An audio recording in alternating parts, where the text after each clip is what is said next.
ચારેક માસ અગાઉ મોરબી તાલુકાના અણિયારી ગામની સીમમાંથી મળી આવેલ હાડપિંજર બાબતે દાખલ થયેલ ખૂનના ગુનામાં આરોપીઓને પકડી ખૂનનો વણ શોધાયેલ ગુનો શોધી કાઢતી મોરબી તાલુકા પોલીસ આ કામે 25/8/2024ના કોઈ અજાણી સ્ત્રી અથવા કિન્નર જેની ઉંમર આશરે 35 થી 40 વર્ષવાળી કોઈ અગમ્ય કારણોસર મરણ જતાં તેનું હાડપિંજર તથા કોહવાઈ ગયેલ લાશ મોરબી તાલુકા પોલીસ સ્ટેશનના માળિયા અમદાવાદ હાઈવે પાસેના અણિયારી ગામની સીમમાંથી મળી આવેલ છે, જે મોરબી તાલુકાના પોલીસ સ્ટેશનમાં દાખલ કરવામાં આવેલ હતી। તે બાદ આ કામે મરણ જનારની લાશની ઓળખ સંજયભાઈ મોહનભાઈ મહવઈ રહેવાસી દદુકા તાલુકો ગઢી જિલ્લો બાંસવાડા રાજ્ય રાજસ્થાન નાઓની તથા તેઓના પરિવારનો સંપર્ક કરી લાશની ઓળખ કરાવતા તેઓના પત્નીએ ફરિયાદ આપતા મોરબી તાલુકા પોલીસ સ્ટેશને ગુનો દાખલ કરવામાં આવેલ છે। તે બાદ ગુનાની ગંભીરતાને ધ્યાને લઈ મોરબી તાલુકા પોલીસ સ્ટેશનના પોલીસ સ્ટાફની અલગ અલગ ટીમો બનાવી ગુનાવાળી જગ્યાના આસપાસ ઊંડાણપૂર્વક તપાસ કરી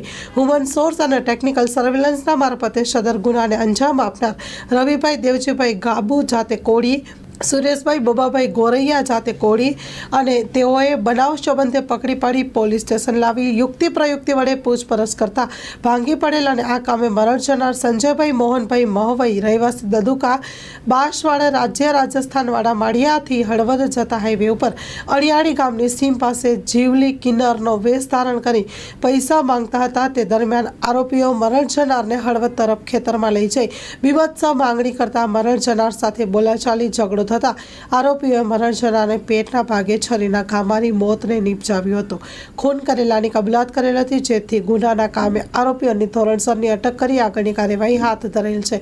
જેમાં અટક કરેલ આરોપી છે રવિભાઈ દેવજીભાઈ ગાબુ જાતે કોડી ઉંમર વર્ષ 25, સુરેશભાઈ બબ્બાભાઈ ગોરૈયા જાતે કોડી ઉંમર વર્ષ 32, જેઓ લખતર જિલ્લો સુરેન્દ્રનગરના રહેવાસી છે। Story report by Himanshu Solanki, Morbi.